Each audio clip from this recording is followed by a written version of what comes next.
आज दोबारा शिरडी दर्शन आना हुआ है, क्या बाबा से क्या मांग रहे हैं सर? बाबा लगातार बुलाते रहते हैं। बाबा का जब बुलावा आता है मैं उनके दरबार में हाजिर हो जाता हूँ। बाबा का बहुत बड़ा भक्त हूँ और बाबा हर व्यक्ति के जीवन में खुशी और शांति देने का काम करते हैं और मुझे लगता है कि यहाँ आकर जितनी शांति मिलती है, जितना मन शांत होता है, जितना खुशी का सुख का अनुभव होता है, शायद ही ऐसा अनुभव कहीं होता हो। तो मैं तो बहुत बड़ा भक्त हूँ, इसलिए आता रहता हूँ और बाबा का बुलावा आया था इसलिए आया। आप सबको भी ओम साईं राम।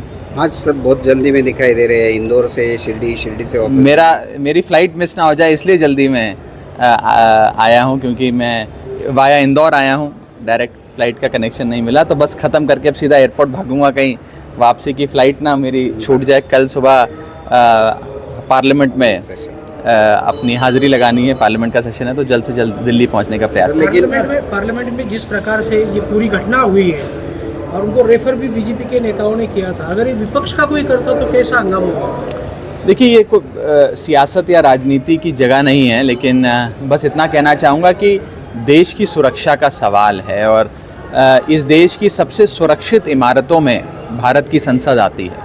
अगर देश की सबसे सुरक्षित इमारत भारतीय संसद, जिसमें प्रधानमंत्री, गृह मंत्री, उपराष्ट्रपति, पूरा मंत्रिमंडल, तमाम सांसद बैठते हैं, अगर वो इमारत सुरक्षित नहीं है तो फिर देश कैसे सुरक्षित है? और आपने सही फरमाया, आपके सवाल जो था वो बिल्कुल ठीक था कि अगर कोई विपक्ष के सांसद का मेहमान बन के सदन के अंदर आता तो उस विपक्ष के सांसद की क्या हालत करी जाती। भाई, लोग तो कहते हैं कि सबसे पहले उसे निष्कासित किया जाता, यूएपीए की धाराएं लगाई जाती, उसे आतंकवादी घोषित कर दिया जाता, उसकी पार्टी को एंटी नेशनल घोषित कर दिया जाता, सदन से एक्सपेल किया जाता, गिरफ्तारी होती, न जाने क्या क्या होता।